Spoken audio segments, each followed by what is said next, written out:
नमस्कार विद्यार्थी मित्रांनो, इयत्ता 8वीच्या नागरिकशास्त्र सेशनमध्ये नॉलेज अप टू या एज्युकेशन चॅनलवर आपल्या सर्वांचं पुन्हा एकदा हार्दिक हार्दिक स्वागत. बघा मित्रांनो, 1 ते 5 प्रकरणाचा नागरिकशास्त्राचा अभ्यास आपण केलेला आहे. आज आपण नागरिकशास्त्राच्या प्रकरण 6 जे की नोकरशाही प्रकरण आहे, या नोकरशाही प्रकरणाचा आज आपण अभ्यास करणार आहोत. पण तत्पूर्वी आपण जर या चॅनलवर नवीन असाल किंवा अजूनही चॅनलला सबस्क्राईब केलं नसेल तर लगेच इयत्ता 8वीच्या अभ्यासक्रमाच्या अपडेटसाठी चॅनलला सबस्क्राईब करा, जेणेकरून सगळे अपडेट्स वेळोवेळी तुमच्यापर्यंत पोहोचत राहतील. जास्त वेळ न घालवता सुरू करूया आपण आपलं आजचं सेशन, नोकरशाही. बघा मित्रांनो, सर्वात प्रथम आपल्याला या ठिकाणी एक चौकट दिलेली आहे आणि या चौकटीमध्ये काही न्यूज दिलेली आहे की जसं की पहिलेच एक न्यूज दाखवलेली आहे या ठिकाणी की जिल्हाधिकाऱ्यांनी जमावबंदीचा आदेश दिला. नंतर दुसऱ्या ठिकाणी त्यानं म्हटलंय महापालिका आयुक्तांनी अंदाजपत्रक मांडले, वित्त सचिवांचा राजीनामा, विभागीय आयुक्त महसुलाचा आढावा घेणार. म्हणजे हे काही न्यूज कटिंग किंवा हेडलाईन्स तुम्हाला या ठिकाणी बघायला मिळतात. आता वरील ह्या जे काही चौकटीमध्ये न्यूज आहेत, ज्या हेडलाईन्स आहेत, त्यामध्ये जिल्हाधिकारी, महापालिका आयुक्त, वित्त सचिव, विभागीय आयुक्त असे काही पद आहे की नाही. बघा या ठिकाणी जर बघितलं आपण तर तुम्हाला जिल्हाधिकारी, ज्याला आपण काय म्हणतोय कलेक्टर जिल्ह्याचा, magistrate district DM district magistrate, महापालिका आयुक्त मनपा आयुक्त ज्याला म्हटलं जातं, कमिशनर ऑफ म्युनिसिपल कॉर्पोरेशन. त्यानंतर इथं वित्त सचिव आहेत, वित्त सचिव, आणि खाली आहे विभागीय आयुक्त. चौथ्या बातमीमध्ये किंवा चौथ्या याच्यामध्ये जो मथळा आहे विभागीय आयुक्त जे काही डिव्हिजनल कमिशनर असतात डिव्हिजनचे महसूलचे. तर जिल्हाधिकारी, कलेक्टर मध्ये तुम्हाला मनपा आयुक्त जे महानगरपालिकेमध्ये IAS दर्जाचे पद आहेत, हे सगळेच्या सगळे IAS अधिकारी असतात. तर हे जे काही चारही पदाचा जो उल्लेख वरच्या चौकटीमध्ये शासनाच्या प्रशासन यंत्रणेतील हे संधी अधिकारी आहेत, त्यांचे कार्य काय असतात असा प्रश्न आपल्याला जेव्हा पडतो, अनेक वेळा पडतो, काय काम करावं लागत असेल जिल्हाधिकाऱ्याला, मनपा आयुक्ताला काय काम करावं लागत असेल, जे फायनान्शियल सेक्रेटरी आहे वित्त सचिव त्यांना काय काम करावं लागत, असे अनेक प्रश्न आपल्याला पडत असतात. कार्यकारी मंडळाची भूमिका स्पष्ट करणाऱ्या प्रकरणात आपण पाहिलेलं होतं की प्रधानमंत्री आणि त्यांचे मंत्रिमंडळ नव्या कायद्याचे प्रस्ताव तयार करतात, तसं धोरण ठरवतात. शासनाची धोरणे प्रत्यक्ष कार्यवाहीत आणणारी एक कार्यकारी मंडळाच्या नियंत्रणाखाली प्रशासकीय यंत्रणा असते. बघा या ठिकाणी काय असतं, प्रशासकीय. आता तुम्ही सांगा, एखादा आमदार स्वतः काम करतोय का, किंवा एखादा पंतप्रधान असेल, मुख्यमंत्री, हे यांच्या सोबत म्हणजे यांची जी काही धोरणं हे ठरवतात, ही धोरणं कार्यवाहीत आणणारी कार्यकारी मंडळ जे आहे यांच्या नियंत्रण असणारा एक प्रशासकीय यंत्रणा ही यांच्या सोबत असते. आणि त्या ठिकाणी त्या प्रशासकीय यंत्रणेखाली जी एक घडी असते, याला नोकरशाही म्हणून ओळखलं जातं. बघा काय की कार्यकारी मंडळाच्या नियंत्रणाखाली असणारी एक प्रशासकीय यंत्रणा नोकरशाही म्हणून ओळखली जाते. ही जी काही कार्यकारी मंडळ आहे, या कार्यकारी मंडळाच्या नियंत्रणाखाली जी काही प्रशासकीय यंत्रणा आहे, या प्रशासकीय यंत्रणेला नोकरशाही म्हटलं जातं. बघा नोकरशाही ही काय आहे, प्रशासकीय यंत्रणा आहे. प्रशासकीय यंत्रणा आणि कोणाच्या नियंत्रणाखाली असते, या कार्यकारी मंडळाच्या नियंत्रणासाठी. कार्यकारी मंडळ चे नियंत्रण यांच्यावर असतं. कोणाचं नियंत्रण असतं, कार्यकारी मंडळाचं.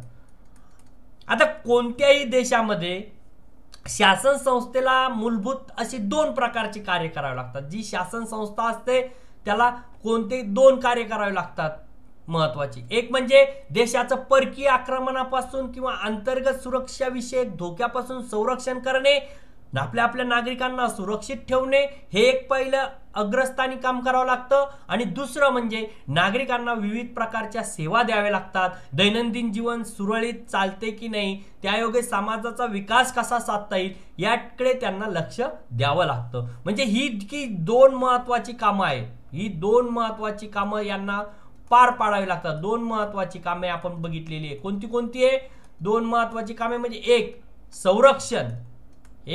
संरक्षण आणि दुसरं म्हणजे सेवा देणे, सेवा पुरवणे. ह्या 2 गोष्टी महत्वाच्या या ठिकाणी आपल्याला अधोरेखित करता येईल.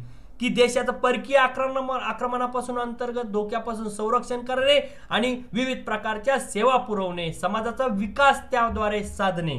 आता यापैकी पहिल्या कामासाठी देशाची जी काही संरक्षण यंत्रणा असते ती सज्ज असते। आता संरक्षण देण्यासाठी काय असतं, देशाची संरक्षण यंत्रणा असते, देशाची संरक्षण यंत्रणा त्या ठिकाणी काम करत असते। आपल्याला माहिती आहे संरक्षण यंत्रणा आपली, त्यामध्ये 3 लष्करी सेवा देणारे आपले 3 विंग्स आहेत त्याच्या, ज्याला आपण भूदल, वायुदल आणि नौदल असं म्हणतो। एअरफोर्स, आर्मी आणि नेव्ही हे आपले सुरक्षिततेचं म्हणजे संरक्षण यंत्रणेचे घटक आहेत। आता या सेवा अंतर्गत सुरक्षिततेसाठी नागरी सेवेला मदत करत असतात, त्यातील सेवा ज्या आहेत त्याला आपण लष्करी सेवा म्हणतो। आता दुसऱ्या कामासाठी प्रशासकीय यंत्रणा उभारल्या जाते, त्याला आपण म्हणतो सनदी सेवा। लष्करी सेवा ह्या संरक्षण यंत्रणेसाठी, याच्यासाठी कोणत्या, लष्करी सेवा आपण म्हणतो, त्याला लष्करी सेवा दिल्या जातात त्यांच्याकडून। आणि प्रशासकीय यंत्रणेसाठी काय असतं, मग सनदी सेवा असतात। प्रशासकीय यंत्रणेसाठी कोणत्या सेवा असतात, तर सनदी सेवा। सनदी अधिकारी म्हणतो आपण, जे IAS दर्जाचे अधिकारी असतात, सनदी अधिकारी असतात ना, त्याला सनदी सेवा।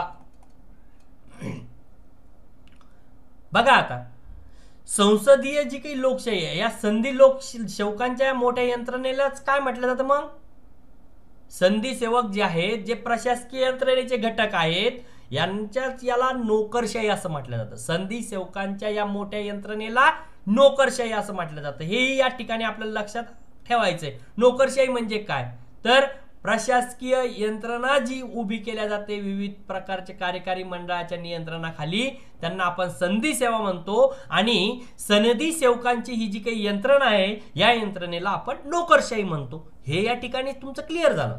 चला आता पुढे बघूया। संसदीय लोकशाहीत लोकांनी निवडून दिलेले प्रतिनिधी, मंत्री यांच्यावर प्रशासनाची जबाबदारी असते, आहे की नाही, पण प्रत्यक्षात हे प्रशासन या लोकांच्या नियंत्रणाखाली नोकरशाही चालवत असते। शासनाची कामे विविध खात्याकडून पार पाडली जातात। प्रत्येक खात्याचा एक मंत्री असतो, त्या खात्याचा एक राजकीय प्रमुख असतो। जनतेचा प्रतिनिधी या नात्याने मंत्र्याने आपल्या खात्याचा कारभार हा लोकहिताला प्राधान्य देऊन करावायचा असतो। मंत्री त्या विषयातील तज्ञ असतोच असं आहे का, नाही, कधी कधी आपण बघतो अंगठे बहादर सुद्धा मंत्री होऊन गेलेले आहेत। आता नाहीये तशी काय, आता ठीक आहे, बऱ्यापैकी आता सुशिक्षित वर्ग हा राजकारणाकडे वळलेला आहे, परंतु आपण असेही उदाहरण आहे की जे निरक्षर होते ते सुद्धा निवडून येऊ शकतात। आज काही तशी काही अट नाहीये की बाबा कुठल्या खात्याचा मंत्री, पर्यावरणाचा मंत्री होण्यासाठी म्हणजे त्याने एन्व्हायरमेंटल सायन्स मध्ये कुठं PhD केलेली असावी असा कुठे नियम नाहीये।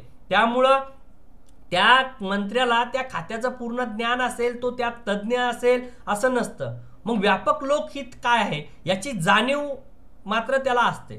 मंत्र्याच्या खात्याचे सचिव आवश्यक अशी तज्ञता किंवा योग्य सल्ला देण्याचं काम हे त्या मंत्र्याला करत असतात। सचिव हे संधी सेवेतून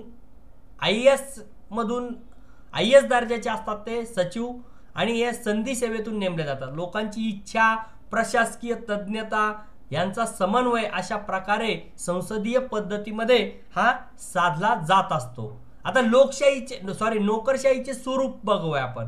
नोकरशाहीचे स्वरूप कसं आहे, एक कायमस्वरूपी यंत्रणा, मग कर गोळा करणारी, पर्यावरणाचे रक्षण करणारी, कायदा सुव्यवस्था राखणारी, आपल्या समाजाला सामाजिक सुरक्षितता प्राप्त करून देणारी ही नोकरशाही आपले कामं ही नेहमी अविरतपणे, अखंडपणे, सातत्याने करत असतात। कर गोळा करण्याचं काम, पर्यावरणाचं रक्षण करण्याचं काम, कायदा व सुव्यवस्था स्थापन करण्याचं काम, समाजाला सुरक्षितता देण्याचं काम हे कायम करत असतात।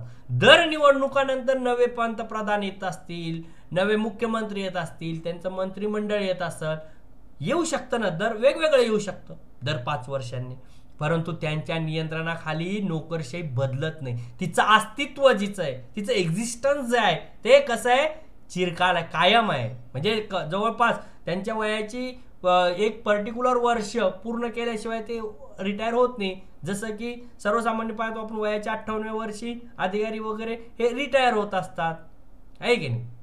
तर ही कायमस्वरूपी यंत्रणा असते। त्यानंतर राजकीय तटस्थ नोकरशाही राजकीय दृष्ट्या कशी असते, ते कोणत्याही पक्षाचे घटक नसतात, ते कोणत्याही पक्षाचे घटक नसतात, ते प्रत्येक पक्षासोबत काम करतात. कोणत्याही पक्षाचे घटक नसतात, प्रत्येक पक्षासोबत ते काम करत असतात. कोणत्याही पक्ष शासन अधिकारावर येऊ त्यांच्यासोबत ही नोकरशाहीला काम करावं लागतं. त्याच कार्यक्षमतेनं त्यांची निष्ठा तीच असते. आता त्या संदर्भात संधी सेवकांनी राजकीय भूमिका घ्यायच्या नाहीत, आपल्या राजकीय मतानुसार काम करायचे नाही. एखादा पक्ष निवडणूक हारल्यामुळे सत्तेवरून दूर जातो व दुसऱ्या पक्षाचे सरकार अधिकारावर येते. पहिल्या सरकारची काही धोरणं हे नंतरचे सरकार बदलू शकते. अशा परिस्थितीत नोकरशाहीने तटस्थ राहून आपली जबाबदारी पार पाडायची असते. त्यांना तटस्थपणे काम करावं लागतं, त्यांना हस्तक्षेप करता येत नाही. सरकार बदलत असतं, सरकार काय होतं, सरकार बदलते, पण नोकरशाही बदलते का, नाही. नोकर तेच असतात, काम करणारे लोक तेच असतात. पण मग त्यांना तटस्थपणे काम करावं लागतं, कारण धोरणं बदलू शकतात. पहिल्या सरकारची धोरणं पुढे चालतील असं नाहीये, ते बदलू शकतात, वेळोवेळी बदलू शकतात.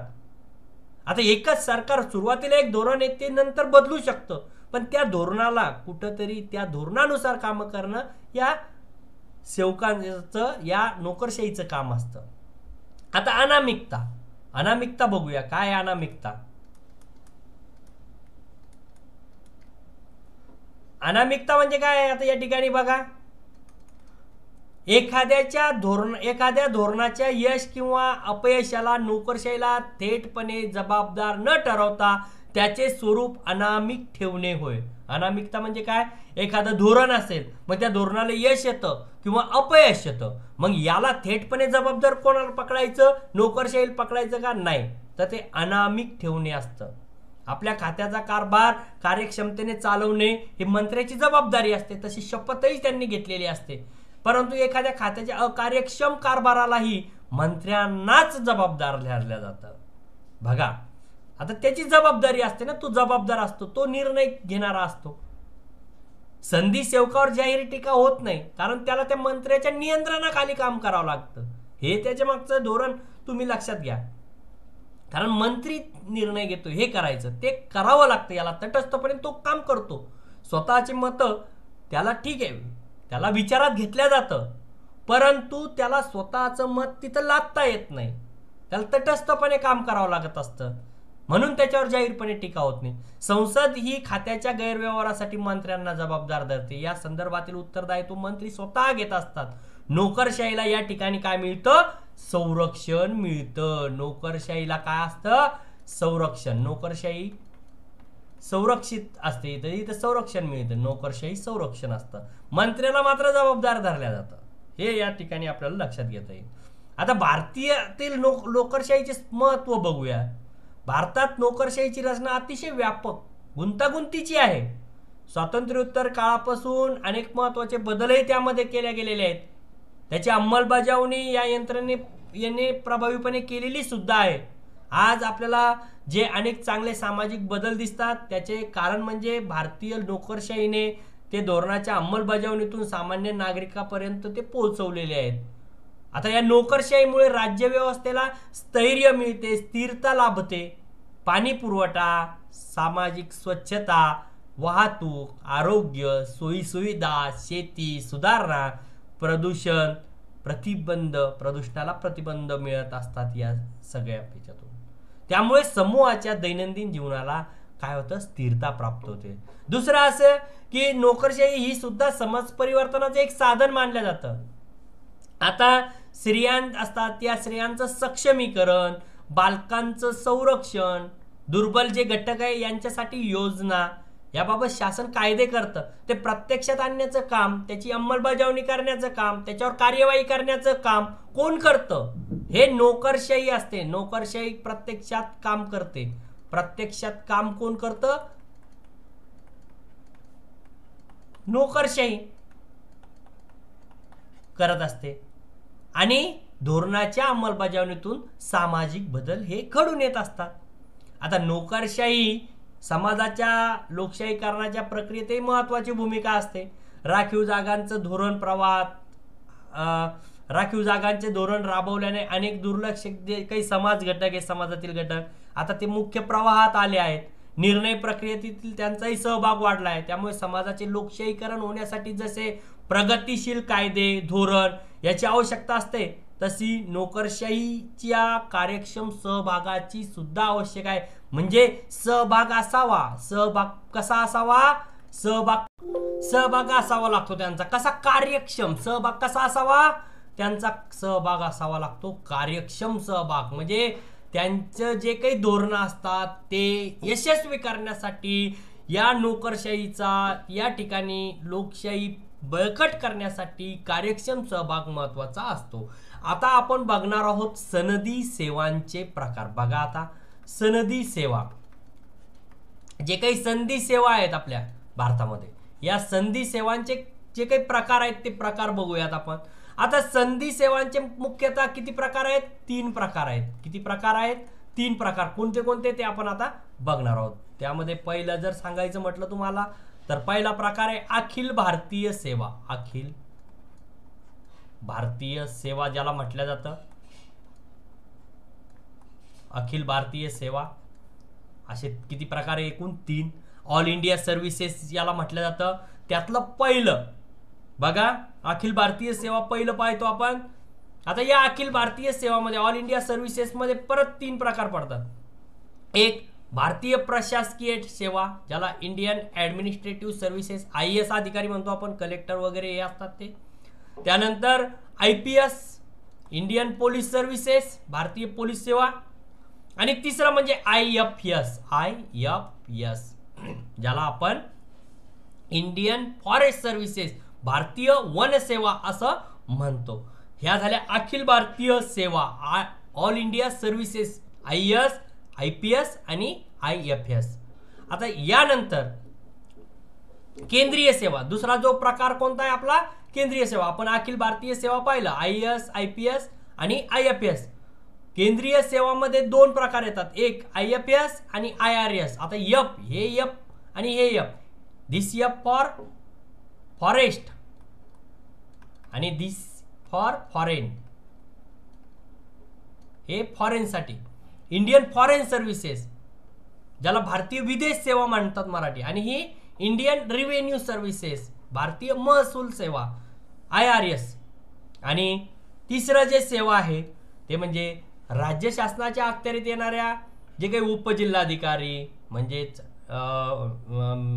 डेप्टी कलेक्टर, त्यानंतर गट विकास अधिकारी, BDO, तहसीलदार, हे जे काही तालुका लेवलला असतात, इत्यादी प्रशासकीय अधिकारी राज्यसेवेच्या मार्फत निवडले जातात. राज्यसेवा लोकसेवा आयोग असतो, महाराष्ट्र लोकसेवा आयोग, भारतीय लोकसेवा आयोग, ज्याला केंद्रीय लोकसेवा आयोग म्हणतो आपण, UPSC, MPSC, हे याच्यासाठी गुणवत्ता प्राप्त कार्यक्षम अशा निकषाच्या आधारे या संधी सेवकांची निवड होण्यासाठी संविधानामध्ये कलम 315 वगैरे आहेत. तर या अनुषंगानं केंद्रीय लोकसेवा आयोग म्हणजेच UPSC, union public service commission, भारतीय लोकसेवा आयोग ज्याला म्हटलं जातं, युनियन पब्लिक सर्व्हिस कमिशन, आणि महाराष्ट्रामध्ये राज्यसेवेसाठी MPSC, Maharashtra public service commission, ज्याला महाराष्ट्र लोकसेवा आयोग म्हटलं जातं. महाराष्ट्र लोकसेवा आयोग आणि हा केंद्रीय लोकसेवा आयोग यांच्या मार्फत संधी सेवांसाठी स्पर्धा आयोजित केल्या जाते, स्पर्धा परीक्षांचं आयोजन केलं जातं. आणि त्यामध्ये जे काही पात्र उमेदवार आहे यांची शिफारस ही शासनाकडे नियुक्तीसाठी केल्या जाते. मग शासन त्याच्यावर त्या उमेदवारांची नेमणूक करत असतं. आता तुम्हाला नोकरशाही आणि संधी सेवांमधून समाजातील सर्व घटकांना हे मिळावं म्हणून MPSC, UPSC यामध्ये सुद्धा काय असतं, MPSC, UPSC यामार्फत जे काही स्पर्धा परीक्षा येतात याला काय असतं, रिझर्वेशन असतं. या घटकांना, कोणत्या घटकांना रिझर्वेशन असतं या ठिकाणी? तर अनुसूचित जाती म्हणजे SC, schedule tribe, ST, SC, ST, महिला, OBC आणि हँडिकॅप याला दिव्यांग म्हटलं जातं. अनुसूचित जाती म्हणजे शेड्यूल कास्ट, अनुसूचित जाती म्हणजे शेड्यूल कास्ट SC, आणि जमाती म्हणजे शेड्यूल ट्राईब याला ST म्हणतोय आपण. महिला तुम्हाला माहितीचे, आणि इतर मागासवर्गीय मध्ये OBC, आणि दिव्यांग म्हणजे हँडिकॅप यांना त्या ठिकाणी आरक्षण असतं, हेही लक्षात ठेवायचं. आता महत्वाचं म्हणजे मंत्री आणि संधी सेवक यांचे जे काही परस्पर संबंध असतात कारण मंत्री व खात्याचे संधी सेवक किंवा सचिव ज्याला म्हणतो आपण, उपसचिव असते, ह्या व्यक्ती IAS दर्जाचे असतात आणि यांच्या संबंधावर त्या खात्याची कार्यक्षमता अवलंबून असते. कारण मंत्री निर्णय घेतात, परंतु त्यांनी घेतलेला निर्णय ला खर्च किती लागणार आहे, आर्थिक तरतूद किती लागणार आहे, त्यांनी घेतलेल्या योजना जी आहे त्या योजनेची परिपूर्ण माहिती, त्या योजनेचा पूर्वीचा इतिहास, या सगळ्या गोष्टीची माहिती, या सगळ्या गोष्टीचं ज्ञान हे त्या अधिकाऱ्याला असतं. म्हणून अधिकारी, तो संधी अधिकारी आणि तो मंत्री यांच्यामधील जर संबंध हे चांगले असतील, दृढ असतील आणि निरोगी संबंध असतील, हेल्दी संबंध त्यांच्यामध्ये जर असतील, तर नक्कीच त्यांचं जे काही काम आहे, ते योजना आहे, ती कार्यक्षमतेने पूर्णत्वास जात असते. परंतु त्यांच्यामध्ये जर ओढताड असेल तर नक्कीच त्या ठिकाणी कार्यक्षमतेने काम होत नाही. म्हणून या दोघांचा जर संबंध चांगला असेल, योग्य परस्पर संबंध असतील, विश्वास, पारदर्शकता त्यांच्यामध्ये असेल, तर खात्याचा कारभार हा कार्यक्षम पद्धतीने होण्यामध्ये खूप त्याची मदत मिळत असते. तर मित्रांनो, अशा प्रकारे आज आपण नोकरशाही या प्रकरणाचा अभ्यास केलेला आहे. तुम्हाला जर व्हिडिओ आवडला असेल तर चॅनलला सर्व प्रकरणाचा अभ्यास करण्यासाठी लगेच सबस्क्राईब करा. धन्यवाद.